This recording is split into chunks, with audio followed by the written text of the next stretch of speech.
Hi you guys, hope you all are having a great day. Don't forget to subscribe and all the links are down below. So today's video kind of revolves around products YouTube made me purchase. For example, I see something so hyped up on YouTube and everybody and their mother knows about it, so I'm gonna buy it. These products that I'm about to mention are those type of products that every single person seemed to be talking about on YouTube, so I had to go out and purchase them. So the first one I'm going to talk about is the LA Girl Pro Concealer. That's what I meant. This is an HD definition concealer. As you can see, it's pretty empty. I featured this in my empties video, but there's concealer still left in. I'm actually surprised I still have a little bit left, and I haven't had to purchase another one. Now, is this worth the hype? For me, it does not cover my acne, so I was like, ugh. And for under the eye, I feel like it works well, but for me, it doesn't cover enough, and it's really, really thick, so it kind of gets caked on. So I really don't use that concealer for either. I don't think it's the best under-eye concealer, and I honestly don't think it covers acne very well. What I like to use this for is actually carving out my eyebrows. The reason I like to do that is because of the brush. It is a brush, so it is very easy to get really, really precise eyebrows and make sure that they're shaped really well. So that's what I use this for. I will purchase another one just for this, just because it's so cheap. But if it wasn't like $2 or $3, I probably would skip on this one. The next product I'm going to talk about is the Urban Decay All Nighter, and as you can see, I have the two big bottles right there in the back. I have my little travel one that I always just seem to fill up because it fits in my container with those are a little bit bigger. Years ago, I've been using this for years. Everybody seemed to just be using this specific setting spray, so I picked it up, and I do think it makes your makeup last longer. Can I go without it? Yes, I can, but I do think it extends your makeup about 2 hours wear, so if you're looking for something, try the travel size one first.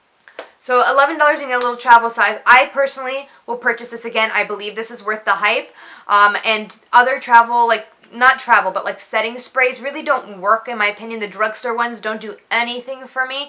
The only other one that I've ever loved is the, oh my gosh, I think the one by Ben Nye. I don't know what the name is off the top of my head. I'll put it in the description bar. That by far is my favorite setting spray that will literally lock your makeup in place. The only bad part is it has alcohol in it. So, the next product I have here is actually the brand of Colourpop. I've heard Colourpop being hyped up about for a while now. For example, I have my little Super Shocks shadow in Crinkle. It is like a metallic pearly one. Now, do I think the eyeshadows are worth it? I probably will not pick up any more metallic or shimmery ones because the fallout is ridiculous. But they're matte shadows and they're pearl eyeshadows, satin ones. Those are beautiful and they make an amazing base. So I believe those are worth it. But honestly, the ones that have a lot of glitter in it, they're big chunks of glitter and it has a little bit of fallout. And then the other item I'm going to talk about from Colourpop, besides their lippy sticks, because I have lippy sticks by them, but I don't really tend to use them because I'm not a lipstick wearer, so I don't want to really give my review on those. But I've tested these Ultra Matte liquid lipsticks out over the summer. I have a review I posted over the summer.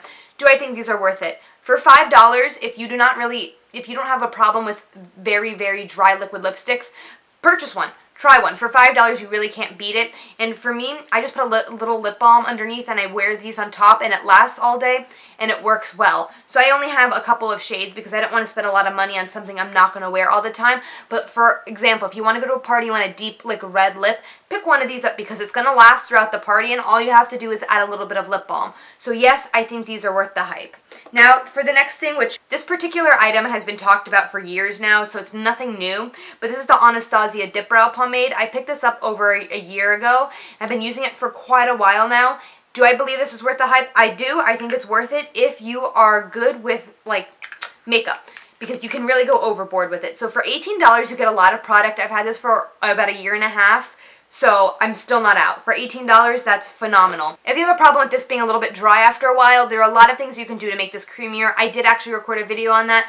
Don't know if it'll be posted before that, so if it is, I will list it in the description bar. But I fully believe that this is worth the hype. I absolutely love it. For the next couple of products, I'm going to talk about Morphe brushes real quick. For me, I think their brushes are worth it. But to me, Sigma, Morphe, Real Techniques all do the same exact thing. The only thing that does something different is my beauty blender. I'm not putting a beauty blender in this video if I think it's worth it or not, because I already have a video on that. So you can check that out as well. For Morphe brushes, I believe Real Techniques, Morphe, Sigma, they all do the same exact thing and they give them the same exact look. So if you are on a budget, Real Techniques or Morphe, both of them work. In my opinion, I think the brushes do the same thing for like kabuki foundation brushes. I personally love their foundation or face brushes. Now, as for eyeshadows, I'm going to talk about Morphe and then the Makeup Geek one. I have a lot of Coastal Scents, some Morphe, Makeup Geek. I'm going to talk about this specific eyeshadow real quick. This is in New Moon. This is my all-time favorite eyeshadow by Morphe. But just ready? Like I said, this is by Morphe. All I have to do is like slightly dip my finger in it, and it's ridiculous the amount of pigment that I get. All I did was slightly tap it, and look at the swatch. It's ridiculous how much pigment these eyeshadows have. The only issue that I have with them is that they could be too pigmented. But honestly, these are my favorite and expensive eyeshadows because they're only like $2.29 or something, like $2.30. Come on, you really can't beat it for that price. Now their palettes, I'm not really that big of a fan on. I prefer their single eyeshadows, and I even like their single eyeshadows over Makeup Geek. All the other stuff from Morphe, like their gel eyeliner and stuff, I can't stand Morphe gel eyeliner. I feel like it is the driest thing ever. I've tried many different colors, and all of them I'm not that big of a fan of their gel eyeliner in general, but I believe their face brushes and their eyeshadows are definitely worth it. So if you're on the budget and you want to get some single eyeshadows to fill up your Z palette, definitely check out Morphe's. Now for Makeup Geek, which I have a couple over here, I'm going to talk about Barcelona Beach because it's my favorite out of all of them. Her eyeshadows are pigmented. They are not as pigmented as the Morphe ones. Now, I don't think all of them are worth the hype. I've had a lot of experience with a lot of her eyeshadows, and her eyeshadows, in my opinion, blend away very easily. So I probably will not be purchasing more of her eyeshadows in like the satin matte finish. I've not tried her duochrome ones, and I haven't tried any of her like metallic foiled ones, but her regular $5.99 line, I believe those eyeshadows blend away too easily. So for me, I probably will not be repurchasing it. So do I think it's worth the hype? Those particular eyeshadows I don't think are worth the hype. But there are other eyeshadows that I have not tried. So I've heard amazing things about the foiled ones, but I have not gotten myself to spend $10 on one eyeshadow yet. The last like brand products I have that are hyped up on YouTube, the ones that I'm going to mention, are the Becca. The Becca Shimmering Skin Perfectors or highlighters. I have the mini deluxe size in Opal. And then I have the the Shimmering Skin Perfector Liquid in Opal. Now, do I think these are worth the hype? Hear me out on this. Becca's highlighters are very, very pigmented. But I don't want to spend $38 on a highlighter. I feel like that's very expensive for one highlighter. It gives you a wet look, but it's almost too much. So if you're very into that whole look at my highlight, maybe go for the deluxe size sample, because honestly, you're never going to go through an entire $38 one ever. I mean, I've had this for a couple months now, and I barely even made a dent in it. Plus, many people have different highlighters, and they don't even pick up the same one. This could last me years. Just, even though it's like this small and I don't have as many highlighters as all those other YouTubers have, I still have a decent amount of highlighters, and I don't use this one every day. And I'm sure even if I did, it would last me a very long time. And this set was $20.